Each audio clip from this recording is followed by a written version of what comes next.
اعوذ باللہ من الشیطان الرجیم بسم اللہ الرحمن الرحیم والمطلقات يتربصن بأنفسهن ثلاثة قروء ولا يحل لهن أن يكتمن ما خلق الله في أرحامهن إن كن يؤمن بالله واليوم الآخر وبعولتهن أحق بردهن في ذلك إن أرادوا إصلاحا وَلَهُنَّ مِثْلُ الَّذِي عَلَيْهِنَّ بِالْمَعْرُوفِ وَلِلرِّجَالِ عَلَيْهِنَّ دَرَجَةٌ وَاللَّهُ عَزِيزٌ حَكِيمٌ صدق اللہ العظیم۔ سامعین محترم، گزشتہ درس قرآن میں جو موضوع بیان ہوا اور جو آیات کا مضمون تھا وہ ایلا سے متعلق تھا۔ ایلا قسم کھانے کو کہتے ہیں، اور اپنی زوجہ کے پاس نہ جانا اور اس سے ازدواجی تعلق قائم نہ کرنا ایک خاص مدت تک کے لیے، اس کی قسم کھا لینے کو ایلا کہا جاتا ہے، اور اس کے تفصیلی مسائل پچھلے درس میں بیان ہوئے۔ اور اس کے آخر میں یہ بات ہوئی کہ اگر ایلا کے درمیان وہ قسم کو توڑ دیتا ہے تو قسم کا کفارہ دے دے۔ وَإِنْ عَزَمُ الطَّلَاقِ، لیکن اگر وہ طلاق کا ارادہ کرتا ہے، طلاق دینا چاہتا ہے، تو ایلا کی مدت پوری ہونے پر عورت اس پر بائن ہو جاتی ہے اور اس کو طلاق ہو جاتی ہے۔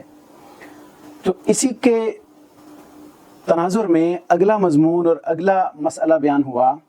اور وہ یہ ہے کہ طلاق ملنے کے بعد عورت پر عدت لازم ہو جاتی ہے۔ وہ ارشاد فرمایا وَالْمُطَلَّقَاتُ يَتَرَبَّصْنَ بِأَنفُسِهِنَّ ثَلَاثَةَ قُرُوءٍ، کہ وہ عورتیں جن کو طلاق دے دی جائے، جن کو طلاق ہو جائے، وہ اپنے آپ کو روکے رکھیں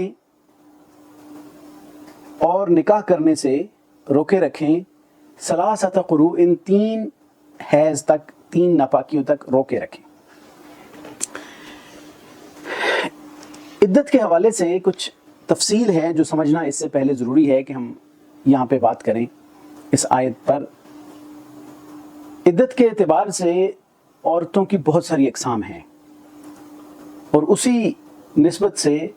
عدت کی بھی بہت ساری اقسام بن جاتی ہیں۔ عورتیں بعض ایسی ہوتی ہیں کہ جو چھوٹی عمر میں ہیں اور ان کا نکاح ہو جاتا ہے اور انہیں ابھی تک حیض آنا شروع نہیں ہوا۔ کچھ ایسی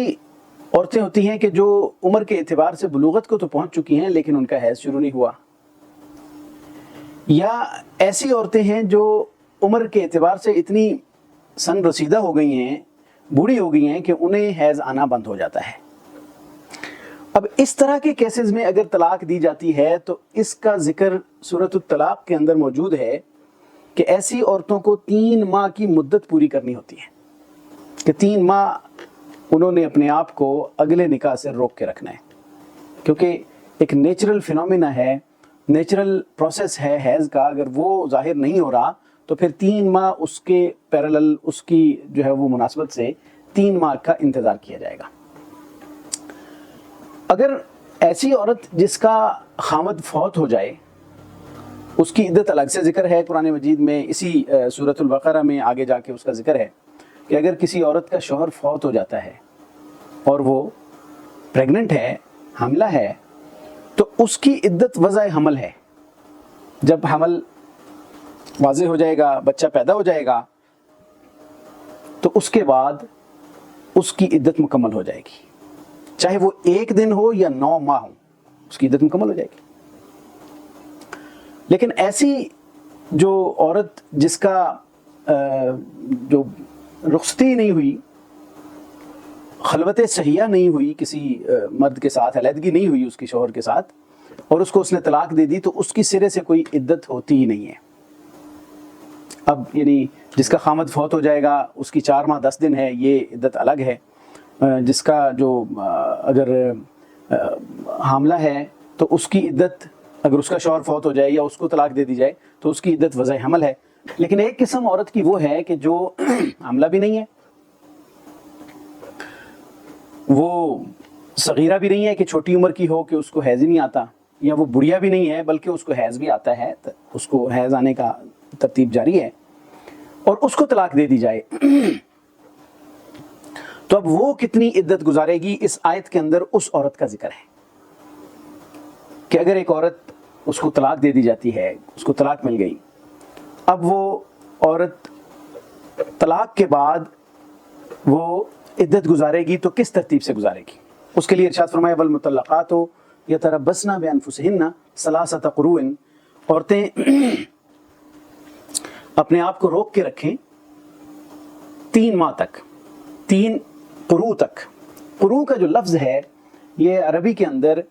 حالت طہر پر بھی بولا جاتا ہے، پاکیزگی والے دنوں پر بھی بولا جاتا ہے، اور حالت مینسز پر بھی بولا جاتا ہے، یعنی حیض کے دنوں پر بھی بولا جاتا ہے۔ امام ابو حنیفہ رحمۃ اللہ علیہ کا ایک اصول ہے قرآنی احکام کے مطابق احکام کو ثابت کرنے کا، قرآنی آیات کے مطابق،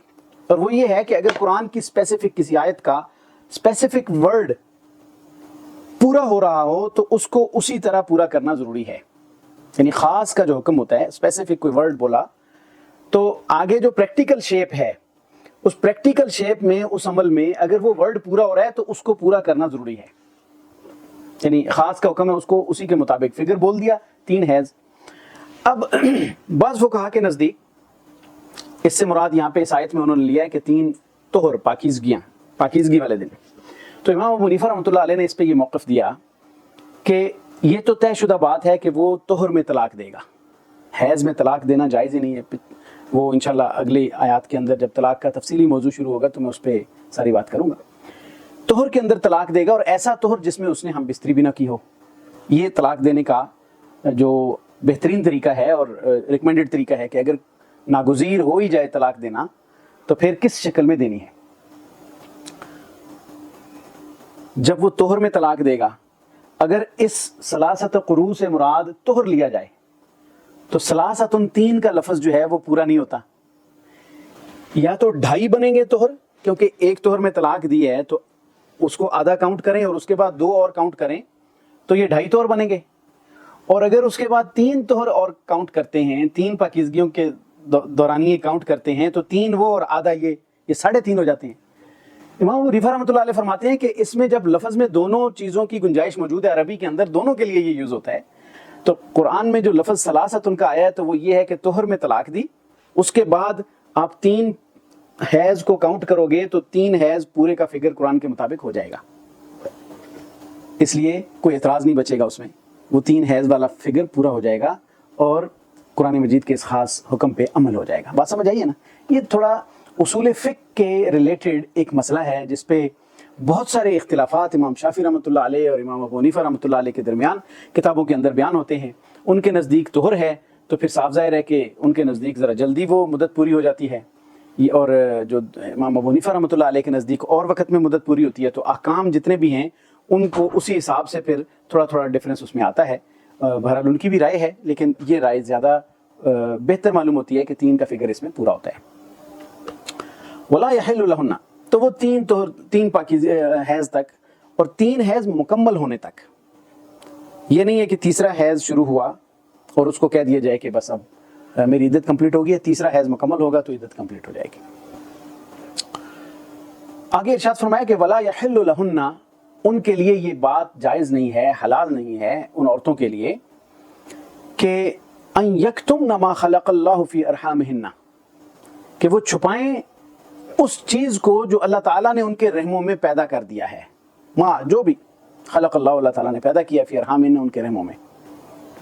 ان کن یؤمن باللہ والیوم الآخر، اگر وہ اللہ اور یوم آخرت پر ایمان رکھتی ہیں، یعنی اگر ایماندار ہیں، ایمان والی عورتیں ہیں نا، اگر ان کو اللہ پر اور آخرت پر ایمان ہے اور اللہ تعالیٰ کا خوف ہے تو وہ اس چیز کو غلط سمجھیں گی، اور ان کے لیے جائز بھی نہیں ہے کہ وہ اپنے رحموں میں پیدا شدہ چیز کو چھپا لیں، یعنی حمل کو یا حیض کو چھپا لیں، یہ ان کے لیے جائز نہیں ہے، حلال نہیں ہے۔ کیونکہ جہالت کے دنوں میں ایسا ہوتا تھا کہ عورتیں ان دونوں چیزوں کے حوالے سے غلط بیانی سے کام لے لیتی تھیں اپنے بعض مفادات کے لیے، فوائد کے لیے۔ بعض اوقات اس طرح ہوتا تھا کہ عورت حاملہ ہے لیکن طلاق ہو گئی ہے اس کو، اب وہ اس ڈر سے کہ اب میں 9 مہینے انتظار کروں گی کہ کوئی اور میرے سے نکاح ہی نہیں کرے گا،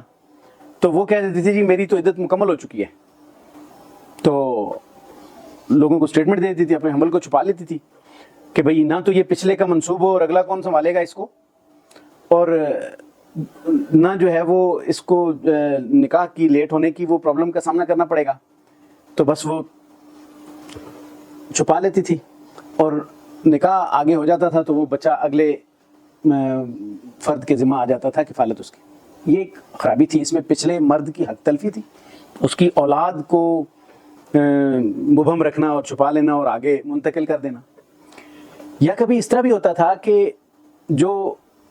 معتدہ ہوتی تھیں، جن کی عادت فکس ہوتی ہے حیض کے اندر، وہ اناؤنسمنٹ کر دیتی تھی جی میرا حیض مکمل ہو گیا ہے، تاکہ جو پہلا خامد ہے اس کا رجوع کرنے کا حق ساقط ہو جائے، کہ بس اب وہ رجوع نہ کرے، جان چھڑانا چاہ رہی ہوتی تھیں یا بس وہ اسی طریقے سے۔ حالانکہ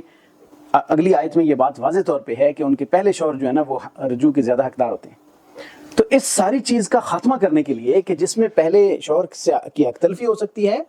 یا وہ مقاصد پامال ہوتے ہیں جو عدت کے ذریعے اللہ تعالیٰ نے حاصل کرنا چاہے، یہ حکم دے دیا کہ چھپانا نہیں ہے جو بھی رحم کے اندر ہے، عدل کے ساتھ، کیونکہ بہت ساری چیزیں ایسی ہوتی ہیں جو عورت کی سٹیٹمنٹ پر اس پہ آگے فیصلہ لیا جاتا ہے۔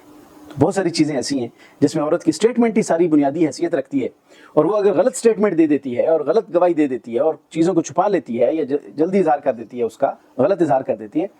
تو وہ مقاصد فوت ہو جائیں گے جو مقاصد اللہ تعالیٰ عدت کے ذریعے حاصل کرنا چاہ رہے ہیں، وہ مقاصد حاصل نہیں ہو سکیں گے۔ تو اللہ نے فرمایا وَلَا يَحِلُّ لَهُنَّ أَن يَكْتُمْنَ مَا خَلَقَ اللَّهُ فِي أَرْحَامِهِنَّ، اور فرمایا کہ وَلَا يَحِلُّ لَهُنَّ، ان عورتوں کے لیے حلال نہیں ہے جن کو طلاق دے دی گئی، کہ وہ أَن يَكْتُمْنَ مَا خَلَقَ اللَّهُ فِي أَرْحَامِهِنَّ، کہ وہ اپنے رحموں میں جو کچھ اللہ تعالیٰ نے پیدا کیا اس کو چھپا لیں، یعنی ان کو سٹیٹمنٹ دے دینی چاہیے کہ ہماری یہ کیفیت ہے۔ إِن كُنَّ يُؤْمِنَّ بِاللَّهِ، اگر وہ جو ہے اللہ تعالیٰ اور یوم آخرت پر ایمان رکھتی ہیں۔ گویا کہ اس میں اگر وہ مطلقہ ایسی ہے جو حاملہ ہے تو پھر ثلاثۃ قروء کا نہیں آئے گا، بلکہ اس پر وضع حمل آ جائے گا۔ یہ اس سے سمجھ نہیں آنی چاہیے کہ ثلاثۃ قروء ہر مطلقہ کے لیے ہے، بلکہ اللہ نے فرمایا اگر کچھ اور معاملہ ہے، حمل ٹھہرا ہوا ہے، تو وہ چھپانا نہیں ہے، کیونکہ اس کی عدت ثلاثۃ قروء نہیں ہے، حیض تو آنا ہی نہیں، اس کے بعد آتا ہی نہیں ہے، پھر تو 9 ماہ تک انتظار ہے، وضع حمل کے بعد وہ عورت آزاد ہوگی اور وہ آگے نکاح کر سکے گی۔ اور مقصد کیا ہے اس کا؟ یہی اصل مقصد بھی ہے اسلام کا، عدت کے تقرر کا، کہ بیسیکلی اسلام نے نکاح کیوں ریکمینڈ کیا ہے؟ نکاح اس لیے ریکمینڈ کیا ہے کہ ایک تو نسل کی حفاظت ہو، نسل آگے منتقل ہو، اور دوسرا نسل کے منتقل ہونے کے ساتھ ساتھ نسب کی حفاظت بھی ہو، نسب مخلوط نہ ہو، آئیڈینٹیفائیڈ ہو کہ کون کس کا بچہ ہے، کس کی اولاد ہے۔ 3 حیض گزرنے کے بعد یا 3 ماہ گزرنے کے بعد رحم مکمل طور پہ صاف ہو جاتا ہے اور وہ اس قابل ہوتا ہے کہ آگے کسی اور شوہر کو موقع ملے اور وہ اس کی اولاد خالص اس کے لیے آئیڈینٹیفائیڈ ہو جائے۔ یعنی مختلف بیماریوں کی وجہ سے یہ 3 حیض کا گزرنا ہے، یہ بھی سائنٹیفکلی بڑا اس کو امپورٹنٹ سمجھا گیا اب آ کے، کہ بعض اوقات اس طرح ہو سکتا ہے کہ حمل ٹھہرا ہوا ہے اور پھر بھی کوئی بلیڈنگ آ گئی، تو 1 مہینے میں یہ امکان ختم ہوا، دوسرے میں پھر دوبارہ ترتیب کے ساتھ ہوا، تیسرے تک یہ چیز کلیئر ہو جاتی ہے، اور تیسرے ماہ میں اگر کچھ ایسی چیزیں ہوں تو اس کے اظہار کے لیے اور بہت ساری علامات سامنے آ جاتی ہیں۔ تو اس لیے یہ بہت بڑی ایک اللہ تعالیٰ کی طرف سے ٹیکنیکل قسم کی ہدایات میں سے ہے کہ انسان معاشرے میں سروائیول اس طرح کرے، معاشرے میں اس طرح رہے کہ یہ ایمبیگوٹیز نہ پیدا ہوں، یہ ابہامات کا سامنا انہیں نہ کرنا پڑے کہ یہ ہمارے جو ہے وہ بچہ معاشرے میں کس کا ہے، یہ اولاد کس کی ہے، یہ کس کی نسل ہے، اس کی کون سی نسل ہے۔ اس کے لیے عدت کا بہترین طریقہ بتا دیا، اور ہر ایک کی عدت کے اندر یہی حکمت کار فرما ہے۔ یعنی آپ دیکھ لیں کہ جب اسی سورہ بقرہ میں آگے جا کے حاملہ کی عدت کی بات ہوئی ہے تو ارشاد ہوا کہ ان کی عدت یہ ہے کہ جب وہ حمل وضع ہو جائے، چاہے 1 دن ہو اور ادھر ہی بیٹھے بیٹھے، یعنی میت موجود ہے شوہر کی، اور عورت اگر جو ہے نا وضع حمل کر دے، بچہ پیدا ہو گیا ہے، تو شی از فری، اس کی عدت کمپلیٹ، کیونکہ جو مقصد تھا وہ وہیں پہ پورا ہو گیا ہے۔ الامور بمقاصدہا، یہ تمام شرعی احکام جو ہے نا یہ اپنے مقاصد کی بنیاد پہ دیے گئے۔ عدت سے مراد صرف عورت کو روک کے رکھنا نہیں ہے کہ بھئی بس تو روک کے رہ جا، بلکہ اصل مقصد یہ ہے کہ نسل اور نسب دونوں چیزوں کی حفاظت ہو جائے۔ تو نسب مخلوط نہ ہو، نسلیں مخلوط نہ ہوں، ہر ایک آئیڈینٹیفائڈ ہو اور یہ رسپانسبلٹیز شیئر ہوں کہ کون کس کی اولاد ہے اور کس کی ذمہ داری اور رسپانسبلٹی کس پہ ہے. یہ ساری چیزیں معاشرے کو بہترین انداز سے چلانے کے لیے یہ اصلاح معاشرہ کے امور چل رہے ہیں. اصلاح معاشرہ میں یہ بھی ہے کہ انسان معاشرے میں ایسے شعور کے ساتھ رہے کہ اس کی ذمہ داریوں کا بھی پتہ ہو اسے, اپنی نسل کا, اپنی اولاد کا پتہ ہو, تاکہ رسپانسبلٹیز شیئر ہو سکیں, وراثت کے قوانین میں مسئلہ نہ آئے.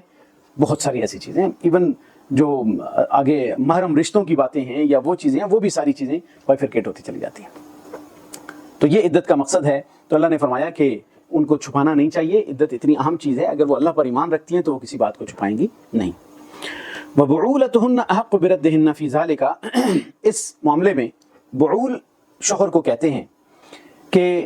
یہ طلاق رجعی کا حکم ہے. آگے ہم جب طلاق رجعی کی بات کریں گے تو اس میں اس کو مزید ایلیبوریٹ کیا جائے گا, اس کو مزید جو ہے وہ اس کو ایکسپلین کیا جائے گا. لیکن یہاں پہ یہ بات سمجھیں کہ اگر کوئی طلاق دے کے تو عدت گزار رہی ہے عورت, کسی نے ایک طلاق دی یا 2 طلاقیں دی اور عدت ابھی پوری نہیں ہوئی, تو اس دوران شوہر کو یہ حق حاصل ہے کہ وہ واپس اس کو رجوع کر لے, چاہے عورت اس کو پسند کرے یا نہ کرے, کیونکہ یہ اس کا رائٹ ہے. اگر عورت کو بہت زیادہ کوئی مسائل ہیں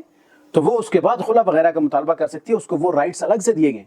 لیکن یہ جو اس کا شوہر ہے یہ زیادہ مستحق ہے, یہ زیادہ حقدار ہے اس بات کا کہ وہ عدت کے دوران اگر طلاق رجعی دی ہوئی ہے تو وہ اس کو واپس اپنے پاس رجوع کر لے اور جو ہے نا وہ گھر کو دوبارہ بحال کر لے, آباد کر لے. ان ارادو اصلاحا, اگر دونوں اصلاح کا ارادہ رکھتے ہیں, یعنی اس میں تنگ کرنا مقصود نہ ہو عورت کو,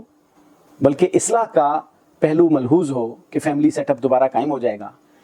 انتشار ہے, کوئی اختلاف ہے, کوئی تفاوت ہے تو وہ ختم ہو جائے گا, اور وہ اختلاف اور وہ جو فرق ہے وہ مٹ جائے گا, ایک دوسرے کے ساتھ شیر و شکر ہو جائیں گے, ایک دوسرے کے ساتھ پیار محبت کے ساتھ رہنے لگیں گے, فیملی آباد ہو جائے گی, گھر کا جو نظام ہے, گھر کا یونٹ دوبارہ اکٹھا ہو جائے گا اور اس کے اندر سے جو ہے وہ خیر کے راستے نکلیں گے. تو پھر اللہ رب العزت نے فرمایا کہ خاوند زیادہ حقدار ہے کہ وہ پہلے اس کو لوٹا لے. لیکن اگر کوئی عورت چھپا لیتی ہے یا وہ غلط بیانی کرتی ہے تو اس کے رجوع کا حق بھی اس میں ساخط ہو سکتا ہے, چھینا جا سکتا ہے. کہ اگر قبل از وقت کسی نے کہہ دیا کہ میں تو پاک ہو گئی ہوں, تیسرا حیض گزر گیا ہے, تو گویا کہ رجوع کا حق اس کا ابھی کچھ دن باقی تھا تو وہ بھی اس سے ساخط ہو سکتا ہے. تو اس لیے فرمایا کہ چھپانا نہیں ہے, اصلاح کرنی ہے, تو پھر پہلے شوہر کا زیادہ حق ہے کہ وہ واپس لے آئے اور دوبارہ ہنسی خوشی رہنے لگے. ان ارادو اصلاح, اگر وہ اصلاح کا ارادہ رکھتے. یہاں تک عدت کے مسائل کو بڑی تفصیل کے ساتھ بیان فرما دیا, اور دیگر سورۃ البقرہ کے اندر اور سورۃ الطلاق کے اندر اسی عدت کو مزید تفصیل کے ساتھ بیان فرما دیا.